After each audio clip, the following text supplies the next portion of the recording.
excited. Trust me. We look forward to this so much. You know us a little bit? I got you. I got you. Listen, we're excited to have our let me hold on. We live now, yeah? Yeah, I think we are. Yeah, we live now. So let me just okay, let's do this. Officially now, we have started. This is a resumption of our She Speaks show. We've been running this for how many years now? Quite a number of years, actually. And we got to say thank you to our partner. They're back with us again. They're rolling with us with all the punches, and we appreciate them for that. The First National Bank. Listen, we love all you. Bad, bad, bad. Thank you. Thank you for being more than just lip service, but also understanding the importance of a framework or a platform like this, where we get to highlight our St. Lucian women, not just St. Lucian. Sometimes we get a little Caribbean people in there as well, but mainly and mostly our St. Lucian women who continues to, you listen, defy odds, who continues to bolster, no change, pick up you, who continues to bolster through whatever, you know, and make meaningful contributions in the environment, in the space. And every single one of you who have touched this platform in some way, form, it doesn't matter what the background is, you know, has played and continue to play roles that continue to enhance the environment in the St. Lucian fabric. And we are so grateful that we have a platform where we can highlight these ladies, and She Speaks is just that. So again, we want to take the opportunity to say thank you to the First National Bank. You guys are here with us again, and I can't tell you, words cannot express how much this means to us. And thank you for coming on board again with us in this new season. We appreciate you from the heart. Trust me, if I could have bring every one of y'all to Dubai, we going back. I appreciate it. So give me a few little minutes there. I might get there soon. You understand? But in the meantime, though, this morning we are honored. We want to take a word from our partner. So let's do that. Let's take a word from the First National Bank, and when we come back, I'll introduce our guest for today, and she's an amazing one. Stay with us. It all started with a penny. For over 85 years, we have invested in our farmers, fishermen, people, and our country. When we were called to serve, we were here. We understand what is valuable to our people and our country. That is why we support all industries, including tourism. We are the bridge towards a brighter future and economic growth. When our people, government, and businesses called upon us, we were here. 85 years later, First National Bank St. Lucia Limited is here for you.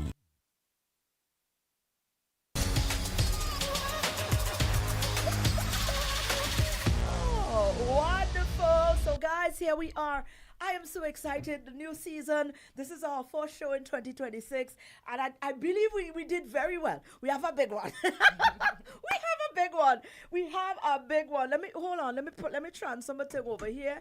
The short little biography. But listen, there's a lot to fit into that biography because she's a big one. Here, let me tell you. A historian, a consultant, in some instance, an author. And she's written some publications as well, and just an overall contributor in a big way to a lot of the things that we enjoy, you know, and we are grateful for that. Her name is Loiuse Mathurin Serieux. So help me to welcome my guest, guys. Loiuse, I am absolutely standing on this one. I think we did very well. I'm feeling proud of myself and my team. I think we did very well. We like to start with a bang. We like to start big, and I think we are starting big in having you on the show. So welcome to She Speaks, and an honor. Happy New Year. It's an honor to be here, and it's an honor to hear you speak about me like that. I know. Like, most that's lovely. Most times we don't get it, you know. We're doing all the thing, and because we know so much. We're there bringing up everybody because I'm sure in your writing, in your thing, you have people that you're zeroing on and you're giving them all the praises. Yeah. But sometimes it's when it comes back around, who's giving it to us kind of thing. Oh yes, so yes, I'm glad we are able to give you the flowers now. Thank you, and thank you for She Speaks. Yes. Thank you for honoring women in that way, because I mean women do so much. Big up Team RCI. We have that. No, we definitely needed that platform. That platform was so needed, and we are so grateful for everybody who understood the vision and who's come on board. It's amazing. It's amazing. Yes. It's definitely and I'm amazing. honored to be part of the long line. And the part of the long line of women who have been here. I mean, it's an honor. Absolutely. Yes, thank you. Well, you in your circle, if there's anybody else you think is fitting, feel free, you know, to suggest. They may have already been here. That's right. Girl, let's wire back down a bit. I mean, there's quite an extensive career path that we've chosen, but we want to get a little bit more close. You know, where are you from originally? What was growing up like? You know, childhood days. What kind of child were you? Were you one of those little quiet ones, or were you one of those boisterous ones? You know, what was some of the principles? Likewise, to you know, just a groundedness. Briefly, what are some of the principles you believe that was instilled as a child that is still contributing to the magnificent person or your success to this day? Yes, thank you so much. I am originally from St. Lucia. I sometimes joke 200% Lucian because I love St. Lucia so much. Gosh. But I grew up in Vieux-Fort, the South. Montbosset is Vieux-Fort is where I was born. I went to Auger Combined School. I went to Vieux-Fort Comprehensive School. And right now I live in Monrepo. My father is originally from there. Boy. Auntie Martha and the crony shop. Yeah. And when you ask, were you one of the quiet ones? I used to wish I was one of the quiet ones. You were not? Because, back then you got rewarded for being the quiet, or you got rewarded for being quiet. And so I was never the quiet one. So I was a talkative child, very much into reading, academics, but at the same time, very talkative. And so that was kind of confusing to the teachers, because usually the very quiet ones were the ones who perform well academically. But I would be very much talkative and performing academically. But I learned back then to, at first I thought, you know, let me try and be different. Let me try to be quiet. And because quiet is good. Yeah, that's what it would be 1 week of being quiet, and the teacher would be, see, very good, look how Loiuse has changed. And then the following week I'll be back to talking.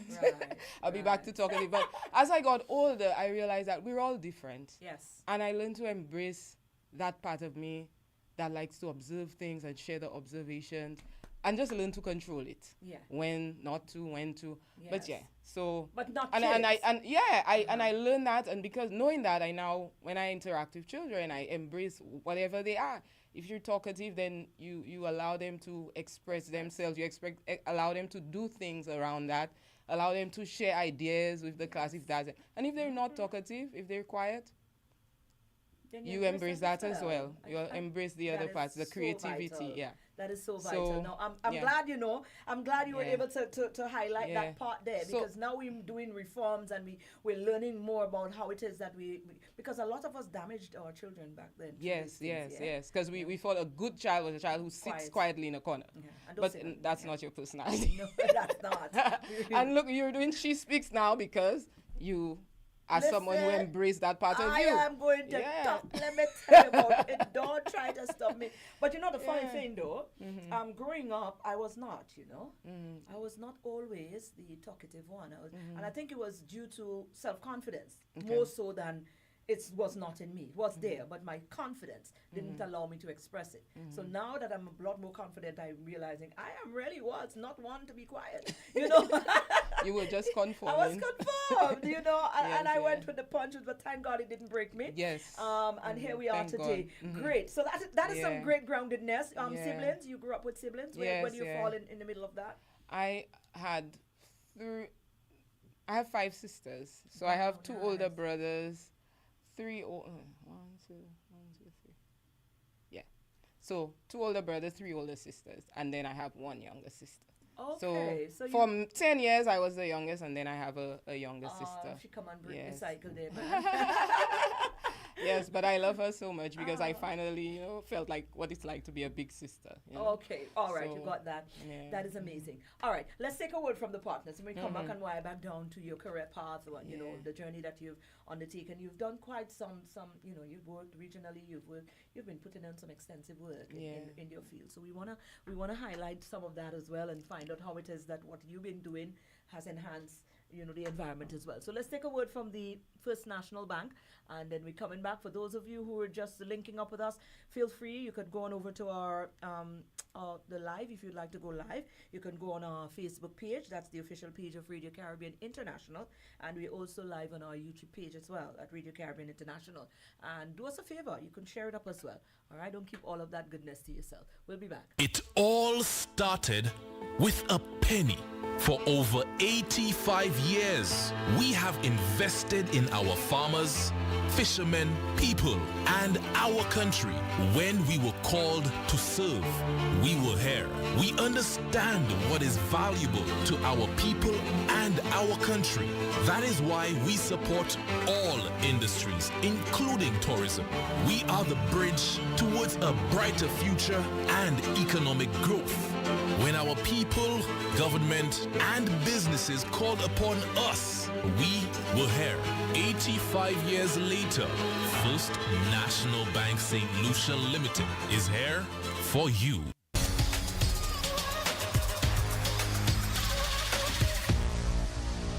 Awesome. Now, welcome back. This is She Speaks, the first program, the first show for the year 2026. And we are honored to have Loiuse Mathurin Serieux in our company, historian, author, consultant in many areas. Now, Loiuse, let's get back down into your career path. You know, we have a lot to talk about this.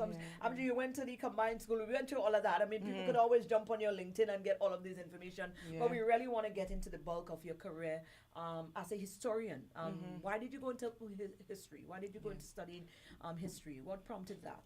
It's just I was raised by, well, my dad. He always spoke to me about going after what you love and what you're passionate about. And so from the secondary school level, I realized I loved history, but I also loved economics. Right. And so, so I realized it was not a type of thing that where these are usually grouped together, but this is what I loved. Yes. And so it was hard to come to terms with, you know, how am I going to justify the career when I want to do econ? But that's how it went. I went to A-level and I selected economics, history, literature, this sort of thing. This is what I loved. And I could remember one of my teachers spent a lot of time saying, well, you cannot do econ here. This doesn't make sense. You need to do sociology. Because econ history, we have not done a schedule that matches with that. So economics, you do accounts, you do finance, and then history, you do sociology. But then I was like, okay, you know, I'll do it if you insist. I'll do sociology. I sat in the sociology class. Nothing against sociology, but I kept thinking, I want to be over there in the econ class. And I left after the first day, and I went to the economics teacher. Thank you, Miss Faith. She was like, well, my class is already full, but since you did POB with me, I liked you. I'll let you sit. Nice. So I ended up going in, doing economics and history and just following what I love. And right around after my first year, there was this group that visited from a university, and they were sharing their prospectus, and in the prospectus I saw economic history. Yeah, and so that was one of the first times I saw a merging of the areas that I love. Nice. And from that point I started realizing, okay, this is a potential area for me to go into, and I really love it. But I think what really made me see the importance of economics and history was I had this teacher. She was a history teacher, and she used to give us book reviews to do. And she gave everybody little pamphlets, little books, and she gave me this book called Capitalism and Slavery. Wow. By Eric Williams. This book is a very, very phenomenal economic history of the British Caribbean. But I didn't know it at the time. I was a teenager, so I was just vexed with her, be honest. I didn't understand why she was giving me that specific book. But I was the only student doing economics and history. But I looked at it and I was like, why is it so thick and heavy? And everybody's book is a little tiny thing. Right. And I thought she was torturing me. But no, she's a good friend of mine now. And I realize now that she just had a lot of faith in me, and she saw something that she wanted to encourage. So I went in and I did that book review. And when I finished reading that book, it was so eye-opening. It was just a completely different understanding of how the economics of things, how persons manage resources, affects the decisions in people's lives. It affects the society. It affects decisions around policy. It affects so many aspects of history and our lives today. And sometimes we oversimplify things, but when we really look at the base of a lot of the ideas around how we perceive ourselves, a lot of it is linked to the economics of things. And that is, I was shown a story using a lot of data in that book that changed the way I see things. And then it started, I remember walking out of the library questioning, like, what else don't I know? You know, what am I missing? And we need more of that. We need to look deeper. And from there, I went on to do a double major in econ and history at Kville, and then I did my master's MPhil in economics and history. But throughout that time, it was always a case where I was intrigued by how much we are yet to uncover, and how much we are yet to tell our story from our mouths, if you know what I mean. Yes. Yeah. Yes. There's a lot of our story that's not being told. Yeah. And I always joke with my book, there's more out of it than in the book. There's more out there. Is that your first publication, On the Shoulders of Peasants? This is my first book, but I've published articles in journals before. That's my first book. Yes. Right. We're gonna come and talk about that in a minute. But I am so intrigued now because you're speaking about that. That was in what time were you doing these studies and doing these researches? 2008 I finished the bachelor's. 2012 I finished the MPhil. Right, and you went all the way back 1879 and 1945 in your research and your studies. Now, let me ask you, in the current environment, you made that link between economy, how much it affects what is happening. Look at where we are now in this current environment. And a lot of decisions have to be made by our leaders. That is really, really rallying on the back of our economic status. We are not able to do as we please. No. It will appear. Now, what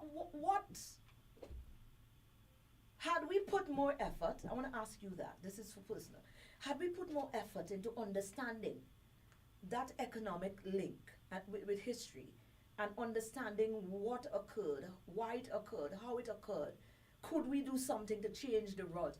Could we have put ourselves in a different position, you think, maybe? Well, we have hindsight, we know now what maybe those before us didn't know, and they did their best within that framework. But I could always remember something that stuck with me from one of Sir Arthur Lewis's not very popular books. He spoke about how something to the effect of the downfall of an economy is when you have economists who do not know the history of the space within which they work. Okay. And so I could remember from that very young age being told, if you're doing economics, the history is out there, the economics is over there. There's no wall there. Our history flows, it flows right into us. Everything that happened historically, it set the foundation for what is happening now. And if we do not understand that context, we make the same mistakes over and over again. We do not understand the broader itself. And that is what I found. We'll talk about it, you said later. But you see these industries collapse for these specific reasons, and then we go again and we establish it the exact same way. The policies mimic themselves. The fall of the industry mimics itself again. Same thing over and over again. And when you're looking at it from the viewpoint of a historian, you have that oversight. You could see it over that extended period. So you might be a little judgmental, but we have to remember that they were operating within, okay, here's what I know for right now.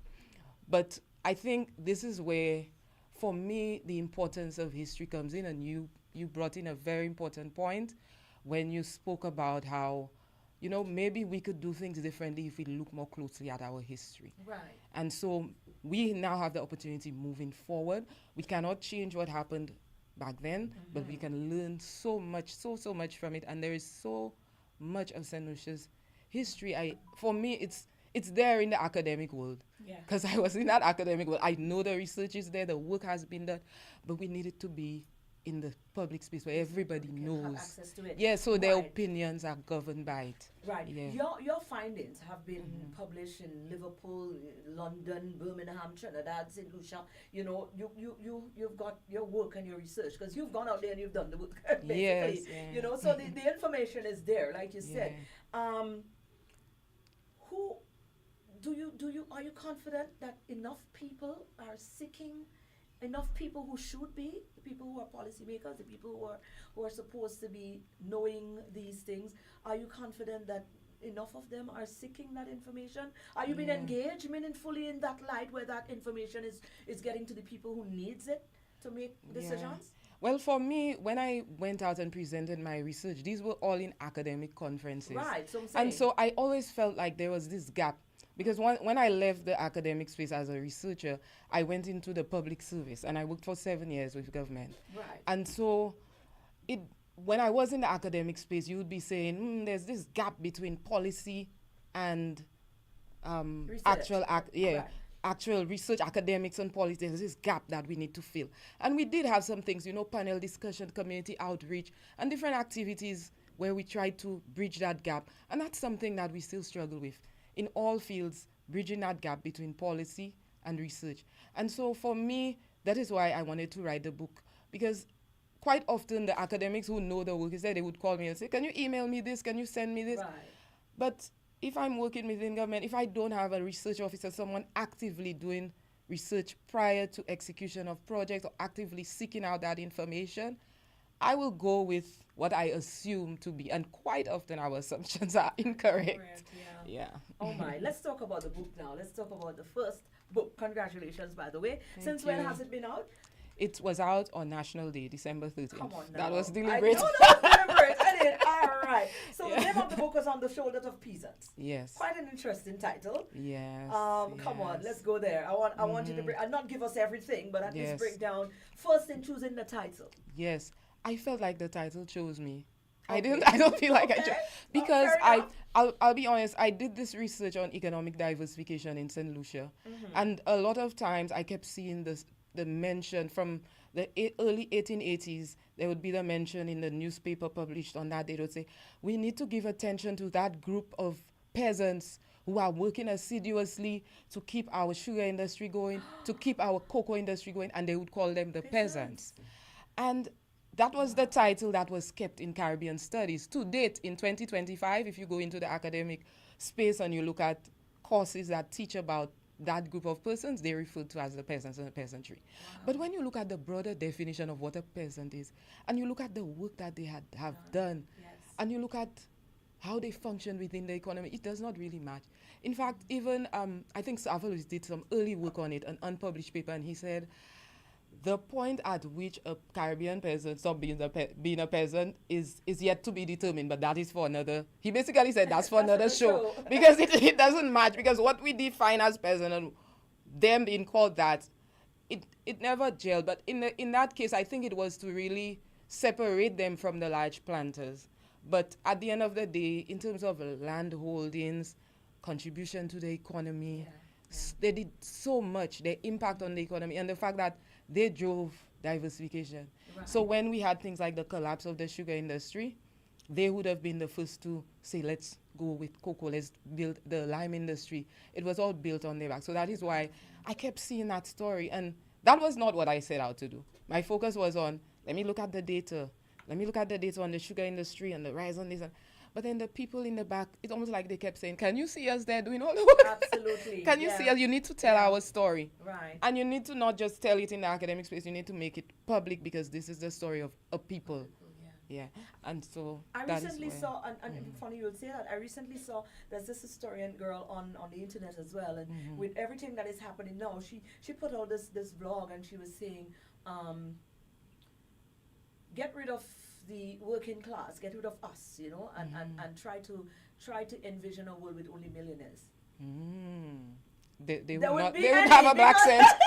Because the millionaires is dependent on you to fix their cars, to clean their homes, so if and buy their goods. So if we stop doing that, it's over. It's over.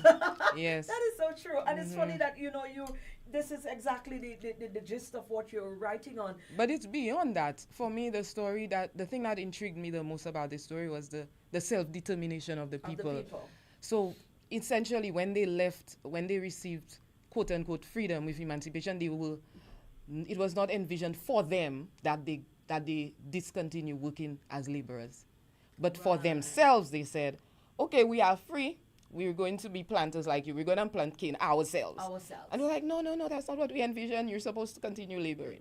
Right. But they went out and they started planting sugarcane. They started planting. They started creating within whatever small spaces of land they had. They started growing not just for local consumption, but for export industries. And it just so happened when the sugar crisis came, they were the ones who were available to feed these factories. They provide their sugar. And so it was a very interesting case of persons saying, we know what you wanted for us, and there were laws created for that, laws that were supposed to stop them from selling goods in the market. There were vagrancy laws. There were a set of laws, tax laws, and you could probably read more about it, not just in my book, but also there's the history of St. Lucia by Ellis Hampson and DeVoe. They have detailed all of that. And so there's quite a lot to learn about the pride of a people. Yeah. And I feel for me it It's instills empowering. national pride. Yes. And that is the power of history. That is the power of knowing your This history. is great Yeah. stuff. Oh my goodness. Where can we find this book? You see, I tell you, half an Yeah. hour does go by so fast. It's gone. Almost. We have like 4 minutes left. Yes. But But it's where on can we find it? Amazon. It's on Amazon. Do you And have then hard copies? On January 28th, You're gonna put yes. we'll be at South Loiuse Community College at the book fair there in Right. celebration of Nobel Laureate.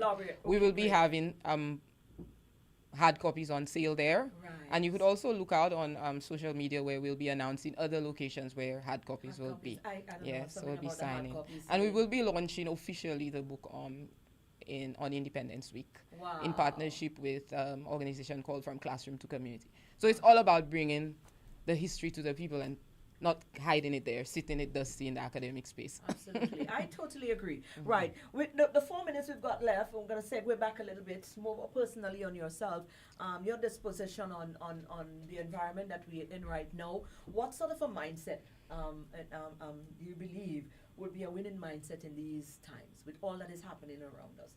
With all of the history, the studies that you've done, we see, like you said, we're seeing history repeating itself, and a lot of the times we fall short because a lot of us don't do the work in ensuring understanding our history, which is very critical to a lot of the things our moving forward. So you doing the history yourself, doing the researches and doing everything. I mean, from a humanistic point, a humanitarian standpoint, when you as a historian look at life around us, you might interpret it a lot differently than to somebody who just there existing in the space. Yeah. You know, so what is your thoughts on I think, and go with the mindset of questioning everything. Because so often when you look at the historical records, the beautiful thing about going into the archives is confidential documents are released after a certain number of decades. Okay. So you get to see what people were being told and what was actually being said in the background.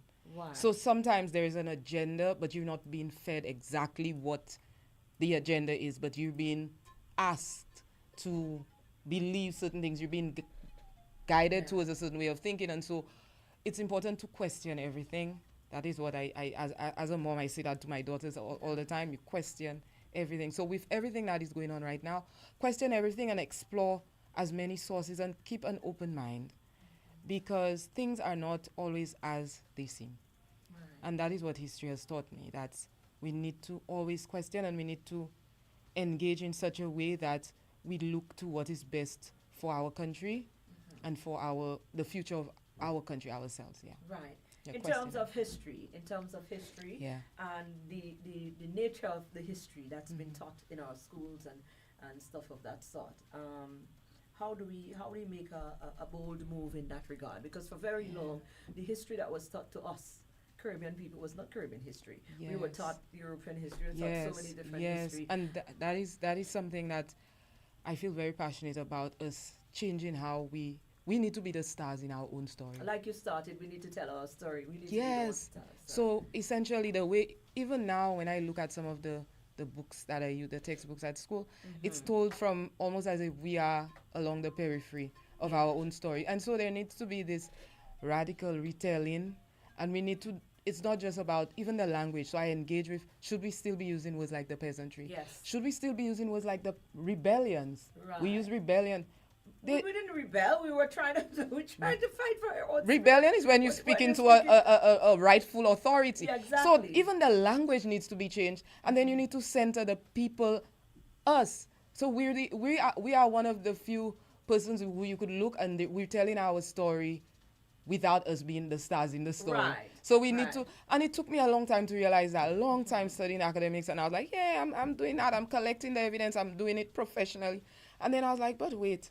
One day my daughter came and she said, you know what? My friend told me she wanted to be a European. Look, they were teaching us about the people who came and she wanted to be a Europe. Exactly. I'm like, why? She said, well, the Europeans said they needed us, so they brought us. I'm like, no, that's not how you tell. See? This is not how you tell people their story. There's a lot of undoing to be done. Yes, you need to tell it from the point of them understanding that we were people who were wrongfully enslaved. Right. And then tell it's not, and there are all these, lies about how it's going to enrage people. No, it's simply going to help them to understand. Children just need an understanding, and it affects how you perceive yourself, and it affects how you value yourself. And so, in essence, it's about questioning things and trying to unearth as much of the truth as possible in order to build a sense of national pride and pride in self. That does affect how persons function within their socioeconomic space. Absolutely. Yeah. There's something that comes to mind as you say that, until the lion learns to write.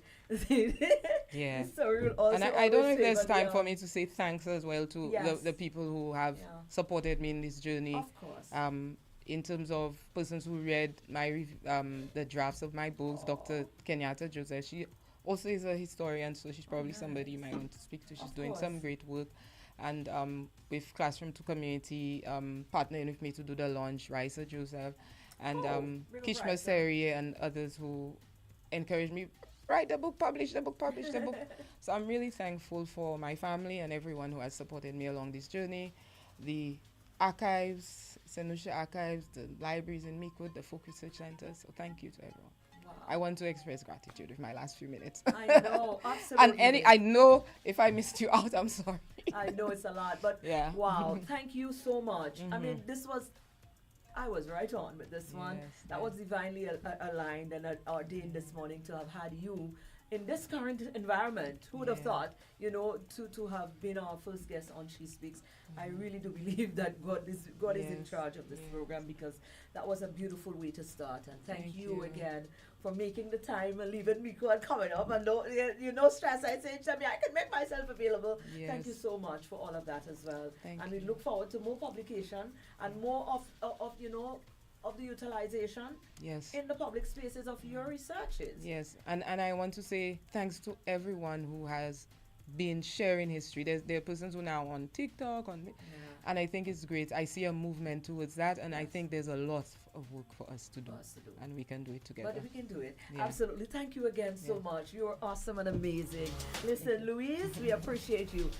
That's our program for today, guys. Of course, next Tuesday, we'll be back here again, another show, and we look forward to you joining us for She Speaks. We are back on track. The new season is back, and it is with a bang. Thank you again to our partner, the First National Bank. A word from them. That is also my time for this morning. I leave you in the capable hands of Hyper D. He's coming up next, but that's my time. All started with a penny. For over 85 years, we have invested in our farmers, fishermen, people, and our country. When we were called to serve, we were here. We understand what is valuable to our people and our country. That is why we support all industries, including tourism. We are the bridge towards a brighter future and economic growth. When our people, government, and businesses called upon us, we were here. 85 years later, First National Bank St. Lucia Limited is here for you. In the heart of St. Lucia, where mountains meet the sea, there's a story of resilience, community, and a promise kept for over 50 years. Jeune Credit Union has been a pillar of support and a friend. Together, we've weathered storms and celebrated triumphs, from sponsoring local events to supporting education. Our motto, together we can move mountains, isn't just words. It's a commitment to unity, progress, and shared success. Feel the pride, the belonging, and the warmth of a financial partner that cares. Join us and be part of something extraordinary.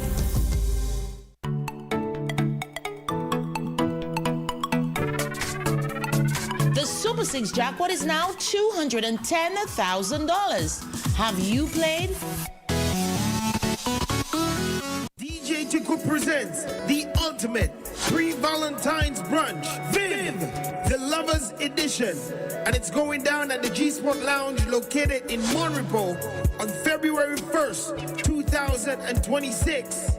Your entertainers for the night, DJ License and MC Vibes, DJ Ropey and MC Dallo, DJ Woody